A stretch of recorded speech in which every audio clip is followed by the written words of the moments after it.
Hey, Ripley, come here and let me pet you. What kind of dog was Ripley? Honestly, I have Ripley? no idea. I'm very bad with dog breeds. I would guess poodle. Oh, Like Poodle. those are the best. Poodle-esque? Small poodle. No, it's tiny. I feel like every dog is some variation of poodle right now.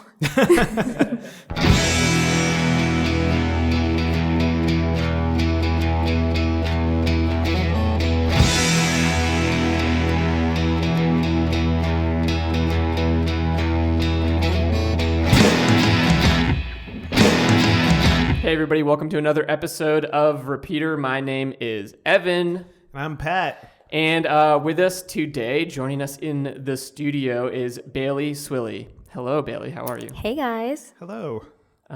Thanks for joining us. thanks for having me. Yeah, we're excited to do this episode. It's going to be wonderful. We're going to get started by talking about something we've been listening to lately. Pat? I've been listening to a band called Turnstile. They have an album yeah. called Time and Space, and it's a really good. I guess they're technically like a hardcore band, but it's like a fun kind of rock and roll sound. I don't know. It just has so much You energy. sound like a 50s radio DJ. Yeah, I don't know how to describe it because I feel like when you hear hardcore, you think of like Yeah. old school New York City hardcore, and this is like has that energy, but it's less screamy, and I don't know. It just has a really good energy that I enjoy. And there's a song on there called Generator that you should check out. Ooh, Cool. Yeah, that's a good album. I was listening to that recently as well. And I'm not like huge on hardcore. So for all the people that feel a little on the fence about hardcore, and maybe are more into middlecore punk, Turnstile is a good band to maybe edge over from middlecore to hardcore. Is that fair to say? Yeah, sure. Yeah. I think so. Great. I've been listening to something I've been listening to lately is this artist I've never heard of until recently, Hiatus Kaiyote, and Coyote is spelled Kaiyote. And I think it's from like a 2015 album, this song called Breathing Underwater, which is very cool. It's kind of like this jazzy tune that is built around an acoustic guitar sound, which was not exactly what I expected, because it also like features a lot more modern production and a lot of sort of like R&B and neo soul vibes, and it's really good. It's one of those songs that I think is musically a lot more complicated than you realize when you're listening to it. You're just like, holy shit, it's like very enjoyable, but then stepping back or after a few listens, you realize it's just like a very complex song as well. yeah, It's cool as hell. that's Fun. awesome. Yeah. Bailey? So I feel like since we're in the dead of winter, Mm-hmm. I just want to listen to like music that reminds me that it's going to be warm and fun again. So I have been listening to a lot of Big Frida. I saw her at Brooklyn Bowl at the beginning of the month. So that's a lot of like, she's a New Orleans bounce artist. So like a lot of the music is kind of like repetitive, but like very good, like stuff to dance to. I've also been watching Drag Race, and I just didn't realize like the amount, like the level of, I didn't realize like how many songs RuPaul actually had. Yeah. It's like one of the recent like lip sync contests was like everybody had to do lip sync to a RuPaul song, and I was like, oh my god, these are great songs. So I have been listening to like Peanut Butter. That's like the main one I've been listening to because Big Frida's on that one. Okay. But yeah, I feel like just music that makes me feel like alive in the dead of winter. Yeah, no, I totally get that. And you said that it's called bounce music? Mm-hmm. Yeah. That's such a delightful genre name. Yeah. Yeah. I mean, just like listening to, like, have you ever listened to like an interview with Big Frida or like a sound bite of her talking about it? Just like the way she even just talks about the genre is like really cool sounding. She's just got like this very powerful, distinct voice. She's amazing. Yeah, I gotta dig more into bounce. Every time I hear about it, I'm sort of like, oh yes, bookmark to myself to listen to more bounce music, and I invariably forget. So maybe this will be the time that it sticks. Yeah. But we are here to talk about a song that got you through the last year. And to kind of set the stage for that, we're just going to chat briefly about a couple things that happened in the past year. Pat, what's one thing that happened in the past year? One thing that happened was Netflix brought back Queer Eye. Oh, hell for yeah. 2 seasons, which was great. Yeah. Because I watched the first season in probably a day. Mm-hmm. And then they were like, guess what? There's a second season coming out. And I'm like, yes, I don't have to wait that long. Yeah, it was like months, right? Like 3 or 4 months in I'm sure between they seasons. I'm sure they had them like banked. Yeah. Yeah, they knew it was a hit. Yeah. I've yet to watch the second season, full disclosure. Not that I think there's any like spoilers or anything, but it's like, I'd like to. I want to get to it. But the first season was excellent. I really enjoyed it. So what are your thoughts on Anthony? Because I think Anthony is one of the controversial players of that show. Has he like controversial as in do people like him or not, or has he done something he's controversial? extremely polarizing as far as like his skill set and like what he brings to the table. Because I think like a lot of people are like, oh my God, he sucks, he can't do anything, he just makes avocado. Yeah. But then other people are like, well, he's not going to teach them how to do like a 6-course meal in one episode. Yeah. I would preface it by saying I like them all, so I don't dislike Anthony, but I'm probably in the camp. I'm not even in the camp of he's useless or anything like that. I think he's totally fine on the show. Mm-hmm. Like I don't think anything he does on the show is dumb or lame or whatever. I got annoyed. I remember when everyone was watching the show, maybe last January, and he was constantly being like listed as everyone's favorite, and I would talk to people. Everyone was playing the game of like, who's your favorite Queer Eye host? And I resented that, for whatever reason. I think it's just because he's like hot. I think he's the cutest, hottest of all of them.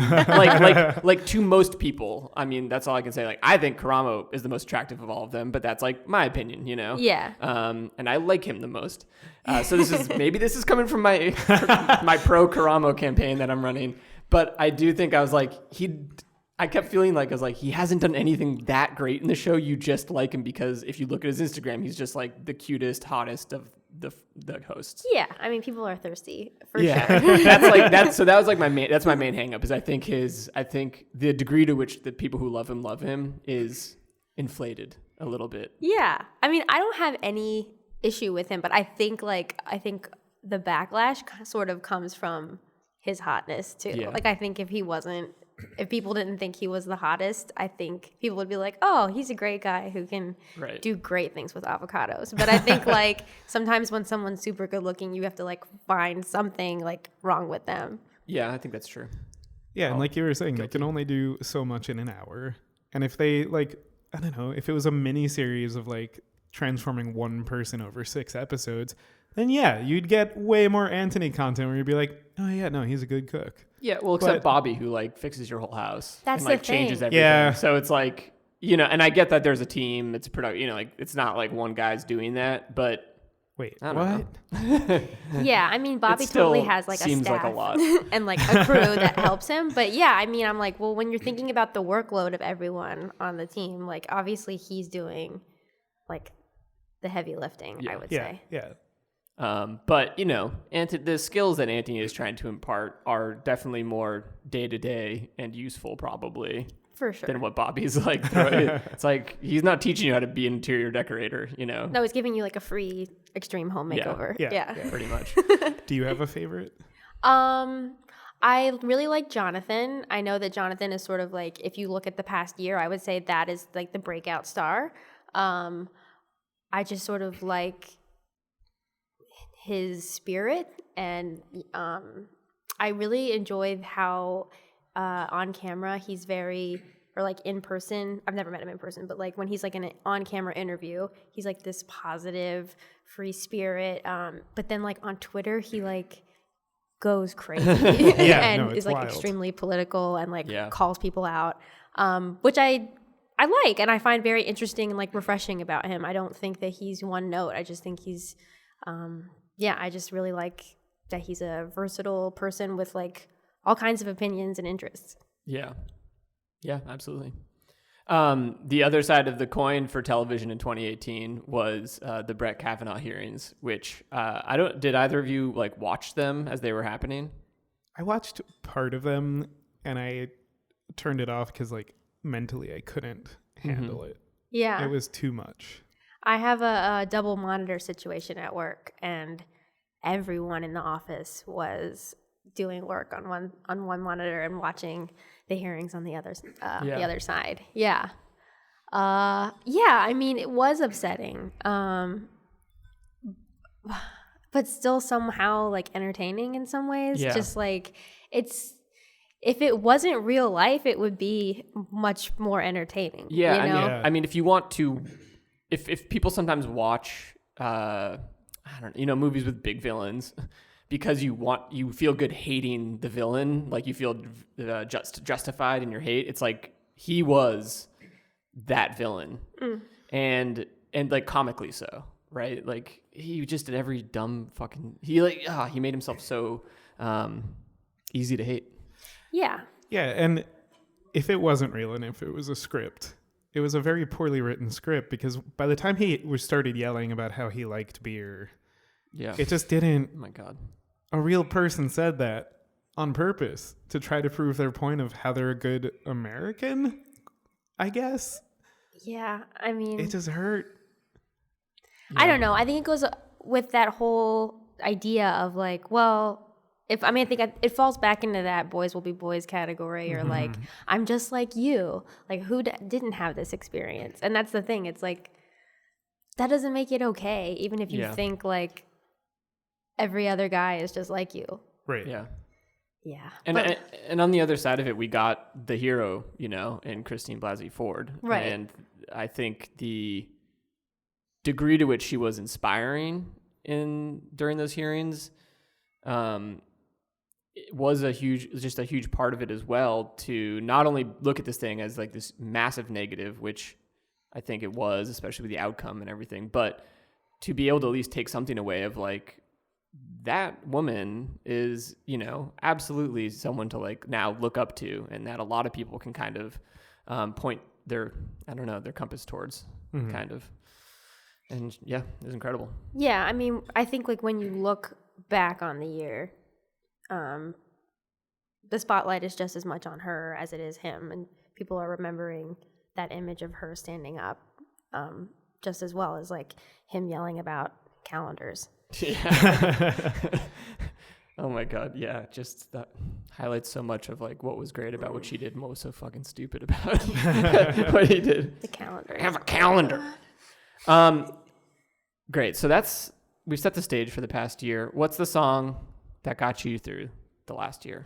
So my song is I Like It by Cardi B and Bad Bunny and J Balvin. Excellent. Let's listen to a short clip of it right now.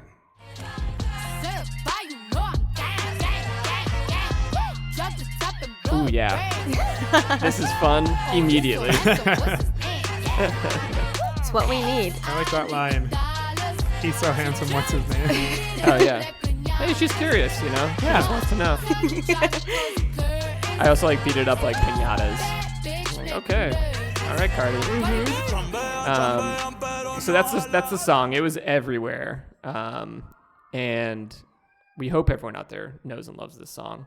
But Pat, what was your first impression of this track? I genuinely love this song. I think it's so good. It's so fun. I looked it up on the way here. Didn't realize this was Cardi B's first album. I also did not realize it was her first album, because she seems to have been around for a while. Yeah, she just, because this album came out and I was like, oh, cool. Cardi B has something new out. I'll give it a listen. It made such a splash when it debuted that I just assumed that this was number 3 or 4. But I like this song a lot because with the original song, I like it. I feel like a lot of times when there's the dance remix of a song, it kind of ruins that song. It's not really adding anything. And the beat that's behind this that she added is so awesome and so it doesn't feel like it's ruining the original song. It's just adding to it. So I think it's a lot of fun. Yeah. I think I first heard this song probably when everyone else did. But I think it was my girlfriend's alarm for a while too. So I was hearing it frequently every morning or something. And I got to be honest, my first my first impression of it was like, oh, a rap artist is sampling this old song that's already good, and we don't really need a new version of this. Like, that was my absolute first takeaway. And it is just like the most like old man white dude thing to like think about any like rap song or any hip hop song. It's like, why do we need this? The original is great. Kind of forgetting that a lot of people, you know, maybe don't even, or like that original is not floating around a lot of people's earbuds these days. And so like, why not bring it back? You know, it's, and it works so well. Like, oh, the song is so fun. So I definitely had to like cave pretty quickly to loving this song. Yeah, I mean, you had to hear it as your alarm every day. Yeah, so. yeah. But I did have that kind of like bristle reaction at first. And I've thought of something too where I was like, oh, people only have that reaction when someone samples or interpolates, is that the right word? Something really famous, but people do it all the time to less famous samples and no one gives a shit. So it's like, it's only if the original song is huge that anyone even cares. But yeah. So why did you choose this song? I would say kind of similar to my answer before about just listening to like happy music to make you feel better. It's like, really, that's it. I really, when you guys asked me to choose a song, I was like, oh, I could be really cool and like come up with something really, really cool, or I could just be completely honest.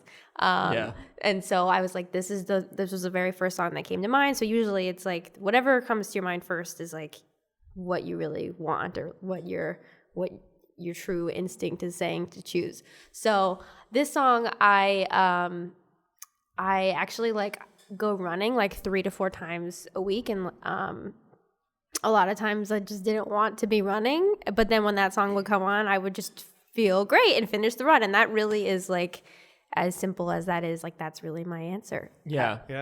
It's just a hugely motivating kind of like song that to feel good to, right? You can't feel bad when you listen to that song. Yeah. A lot of times, like if I'm having a bad time at work, I'll just put it on and I like immediately feel better. Yeah. I think Cardi B kind of just represents this like kind of star that I'm not sure like I have seen before. I'm not like well versed in stars, but I would say like she's the kind of artist where like in interviews she is like, she's just so honest. Yeah. She doesn't have any like regrets. A lot of times she'll be like, oh, I think people expect me to regret, you know, these parts of my life, but like I had an awesome time and I'm always having an awesome time, you know?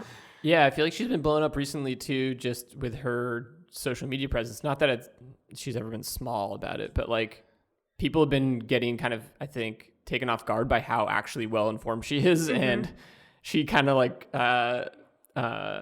slaps back at a lot of stuff that comes out against her, but is totally right and super smart about it. Yeah. And it is like really cool. You're like, oh shit, so you're great at music. You're a very charismatic and enjoyable person, and like you also know your shit, and you know can kind of deal with anybody at any time. Yeah. This is the first song I ever used like the Spotify behind the lyrics feature with, and I read through the whole thing. And at the end, it tells you that the one thing that Cardi B likes that she did not put in this song was Franklin Delano Roosevelt, because she loves the presidency and is so fascinated by how it works.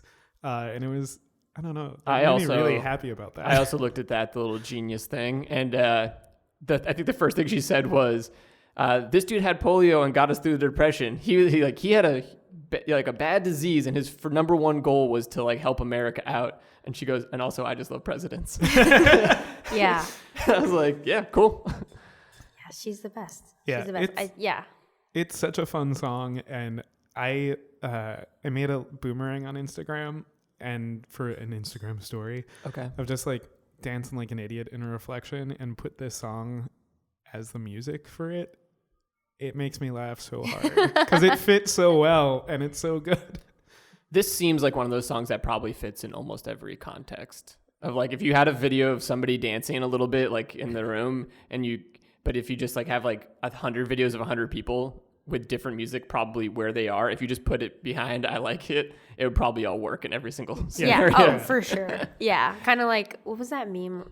Like Beyonce on beat or something. And it was just like every song they'd play like a Beyonce, like choreographed Beyonce dance to it. And every time it like fit.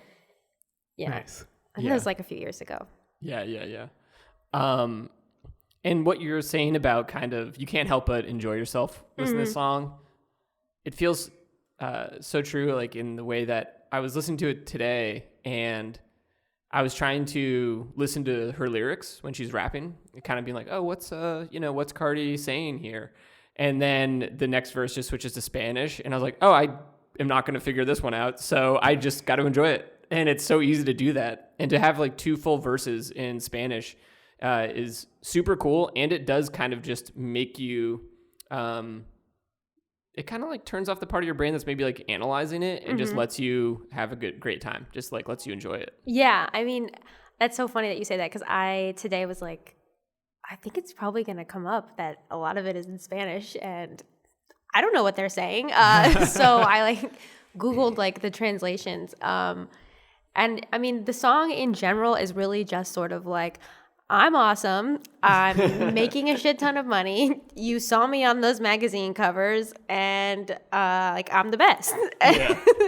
And so I feel like the song is like such a perfect mix of like feeling good, but also just this, I don't know. I feel like I listen to it when I'm in 2 different moods. So like obviously like getting motivated, but then also like sometimes you just need to listen to a song that makes you feel like I don't care or like I don't care about anything anymore. Or sometimes when you're just feeling like a lot of the minutia of every day is like really getting to you, hearing a song like that somehow just makes you feel like I don't care. Yeah. I mean, that has to be the appeal behind that. What was it? Charlie XCX song, I don't care.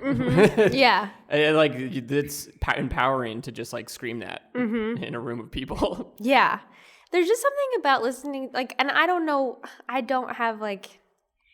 the answer, but I do feel like there is something to just listening to people talk about like how rich and great they are, even though like I don't have any money, but I enjoy. I'm like, I'm going to the Diamond District. Like, no, I'm not, but like there's something about like listening to that like just makes you feel very happy for them and somehow like totally great with where you are in life too.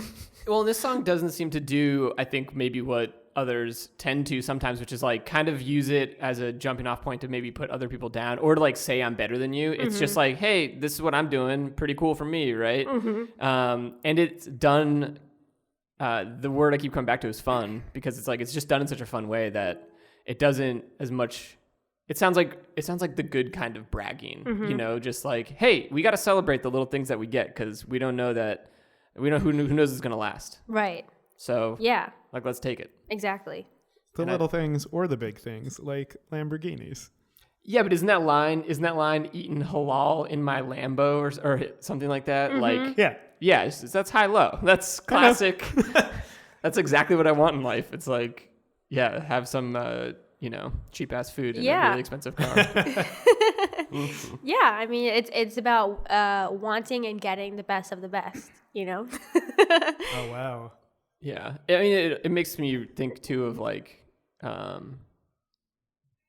feel like there's a lot of books right now that are doing well, and I wish I could name some, but it's about just, like, hey, get the person who's working your corporate job or whatever, like, get the money you're worth, you know? And I think especially, like, I've only really seen them being written by women right now, because it's like, hey, women out there, like the dudes are the ones that are making more money than you and negotiating and doing all like the bullshit that you've been told not to do. So go get your money. And this feels like just kind of in that same line of like, go get what's yours. You know, don't let anybody kind of tell you to stop.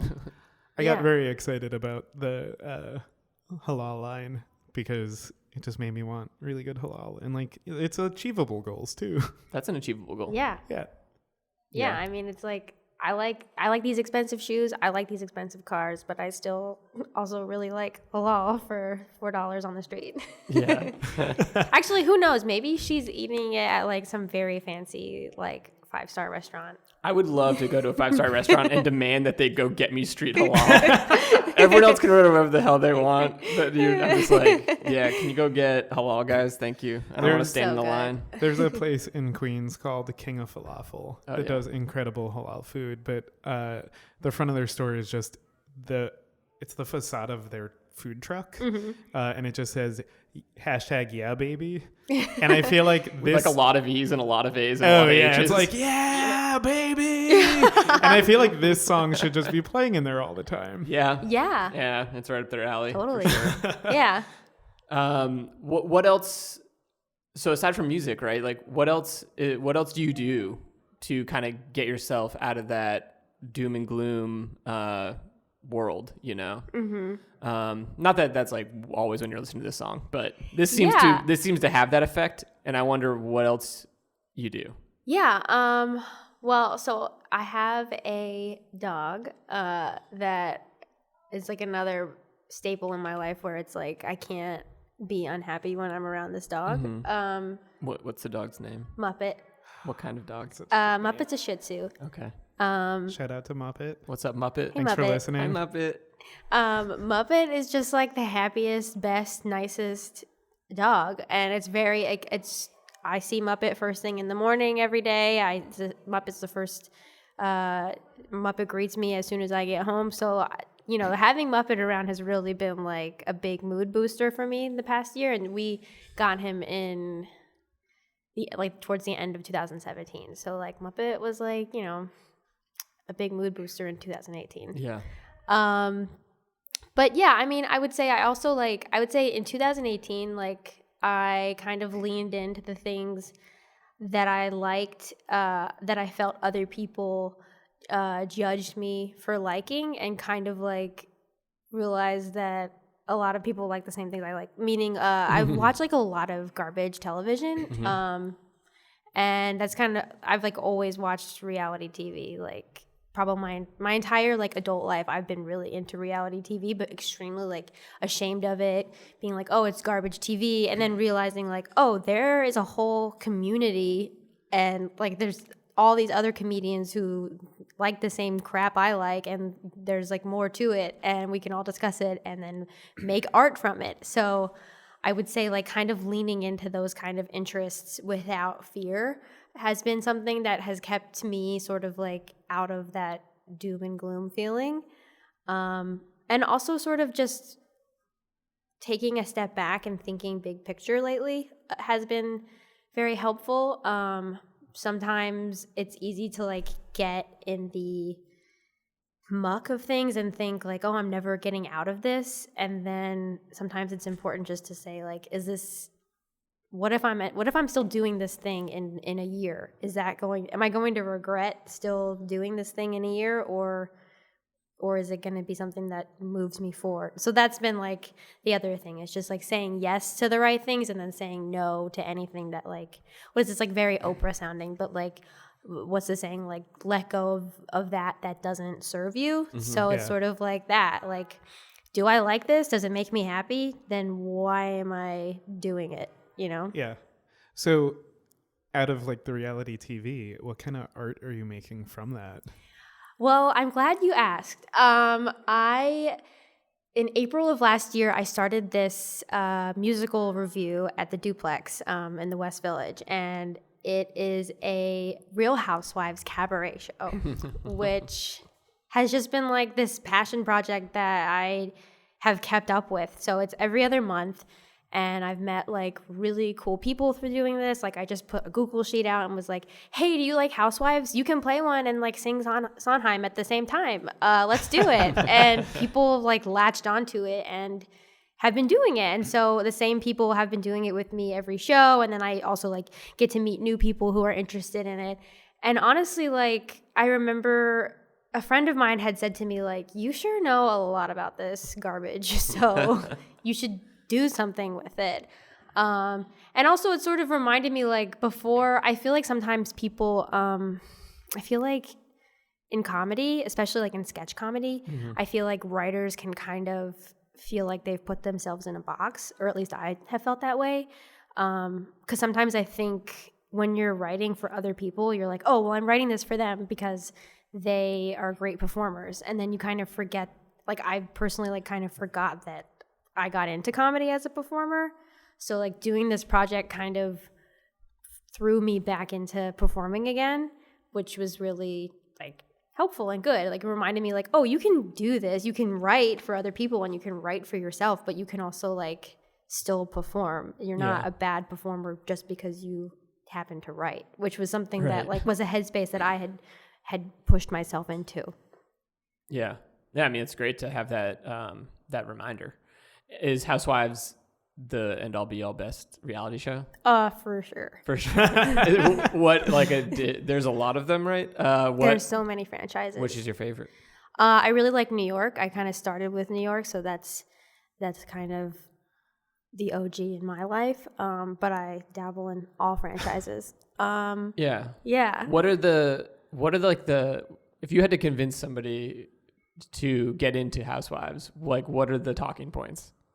Well, so here's the thing. I hear all the time, like I feel like a very popular point of discussion is that women age themselves out of entertainment, particularly like actresses. So once an actress hits a certain age, then they're not getting cast anymore and you're not seeing them. Now, are the Housewives actresses?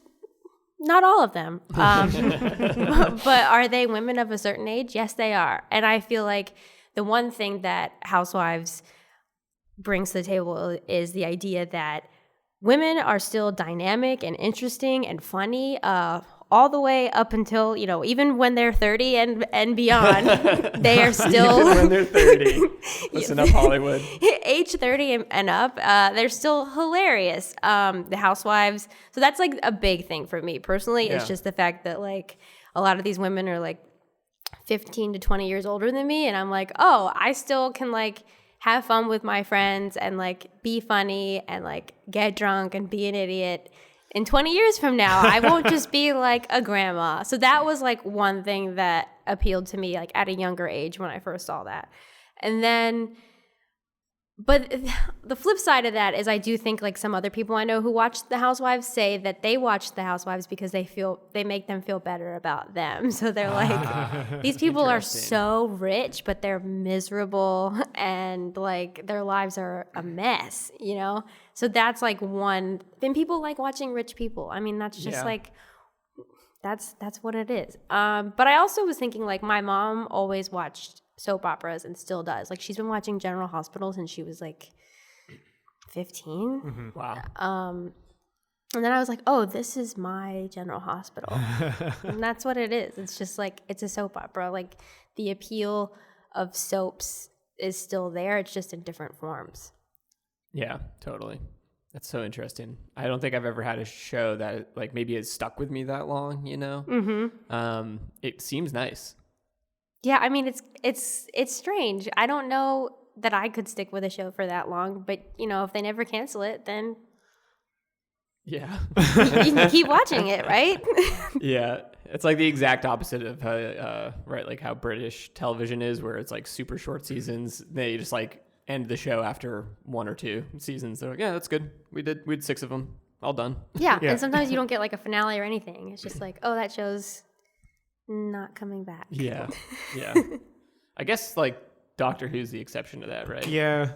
That show's been on like forever. It was on in the 60s to the 80s, I want to say. Okay. And then restarted in 2005. Okay. Yeah. So maybe what Housewives will do is at the end of their run, they'll just regenerate into a new cast and they'll all be the same people technically and then move on.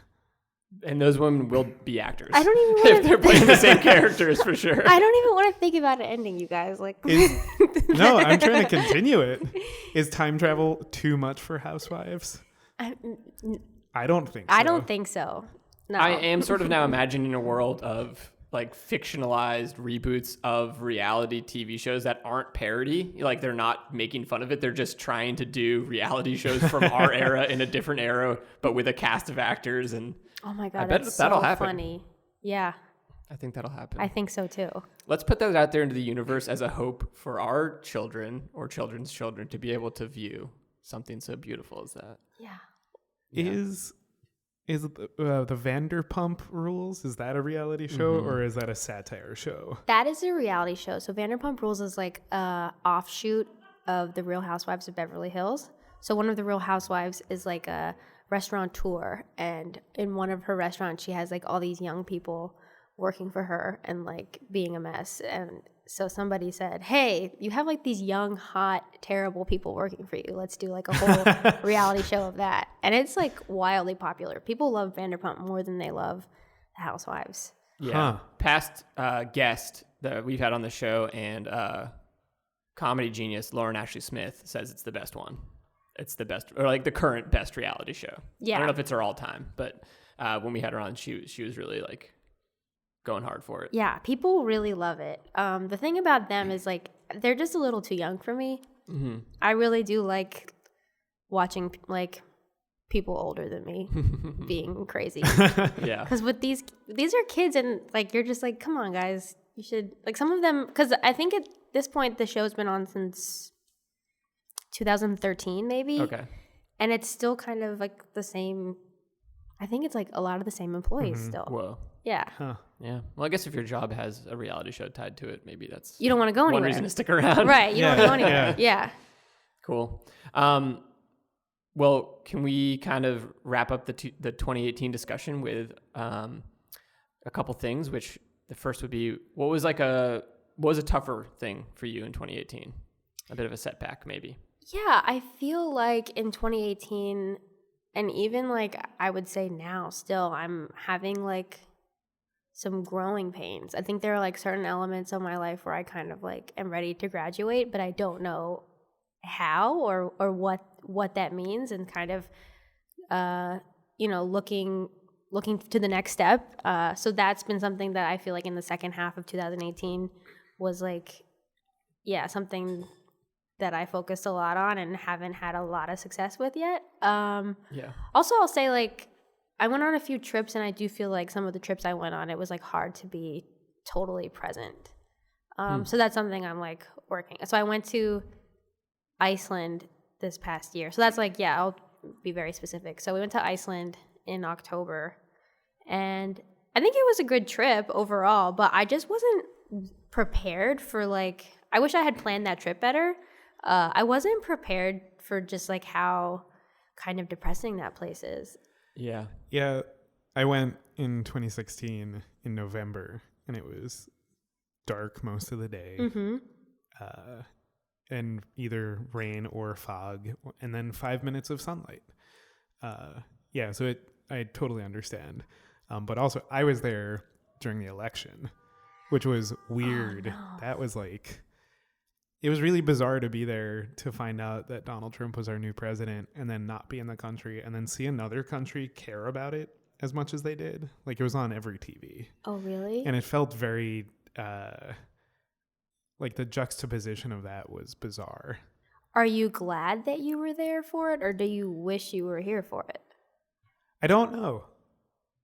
It's a weird feeling.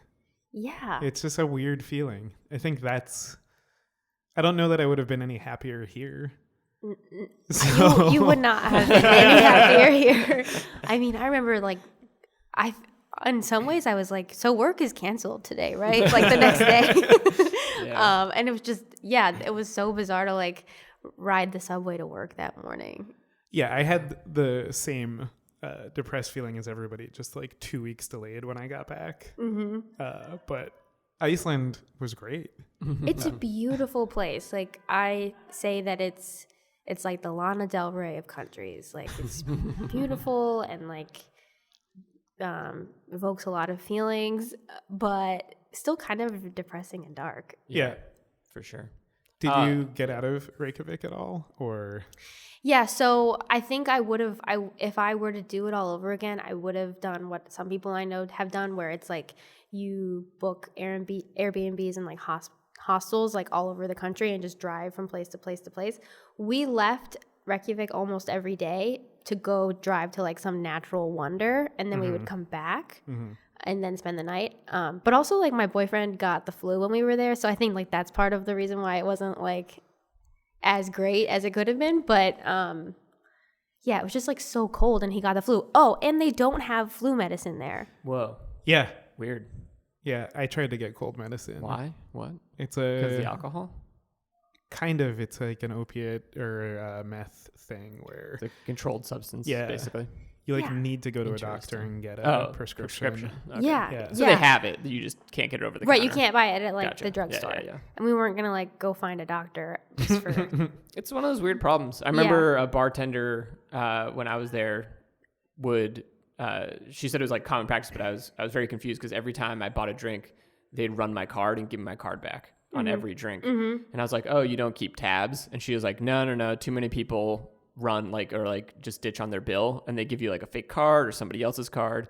And she said that like that particular issue was a huge problem, so they don't keep tabs. And I was like, "Oh, what a weird problem I would never expect to exist." You know? Yeah. Or like a weird thing about culture here is that there's no bar tabs. Yeah. Yeah. It was just like, oh, okay, that's a tiny little thing to note. Yeah. I think it's smart. Yeah. Yeah. What was a big leap forward in 2018? A big leap forward this year. I would say kind of like going back to what I mentioned before, just like saying yes to the things I want to say yes to and say no to things that don't do anything for me. Yeah, I'm trying to think of like an example of something I said no to, but it's more of like a mental being. Like I feel like there've been, without giving too much away, I do feel like professionally, like in my work, there have been like moments where things feel very like tumultuous and yeah, kind of just saying no to letting like that really get me down or like really bother me has been like a good thing about 2018. Yeah, I do kind of feel like more self-assured and more like, does that really matter? Which I think is like just something that comes with age and talking to people who are older than me, like just asking them, what do you think about this? And most people are like, in the long run, that doesn't really matter. It's just going to be like a small spot in like your life. If you live a long time, then it really like doesn't matter in the long run. So yeah, I'd say like 2018, I feel like has thrown so much like bullshit at people, and like especially if you look at the news and politics, and it's just sort of like has forced everyone to kind of think about what's important and what's not. Yeah, and just finding the joy in the small things, like the investigation on Trump, right? Yeah. It feels like every time something comes out, it really does brighten people's day, which is good. Yeah, like finding the small things to be happy about, right? Yeah, and I mean, that's huge. Like, you could maybe point to some career thing or a specific event as being a huge jump forward, but changing the way you like think and perceive the world and how you feel is no small feat. And that's like something people never do or, can take their whole lives to do. So that rules. Thanks for talking with us today. Yeah, thanks really for having me. How can people like find out what you're up to?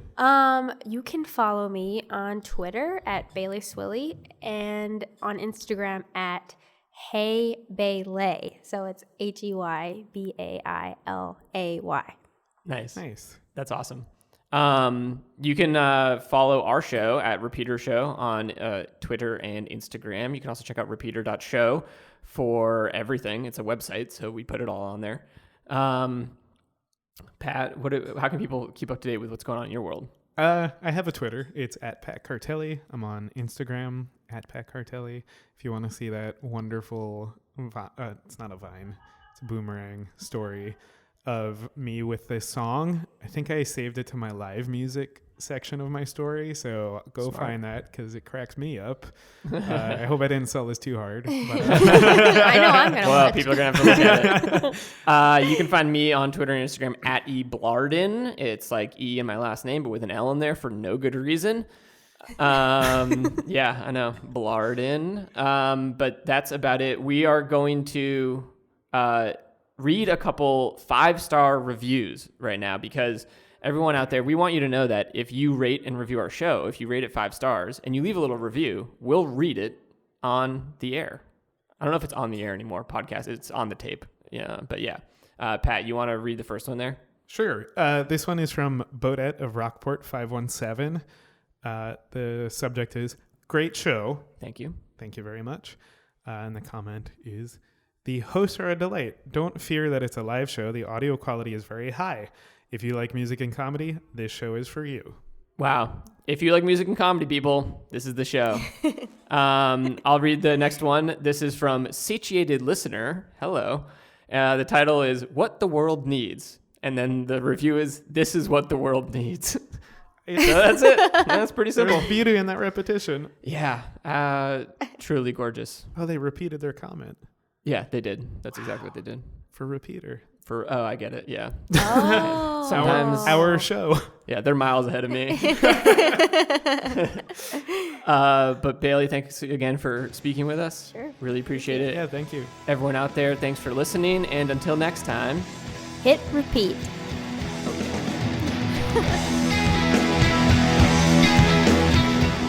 Repeater is hosted by Evan Ford Barden and Patrick Cartelli. This episode was recorded at Magnet Training Center in New York City, where they offer classes in improv, musical improv, sketch writing, storytelling, and more. Find out more at magnettheater.com. Visit us online at repeater.show for live dates, hot music tips, and show archives. Theme music by the Sun Lions. Everything else by Love Nest Productions. Welcome to Repeater.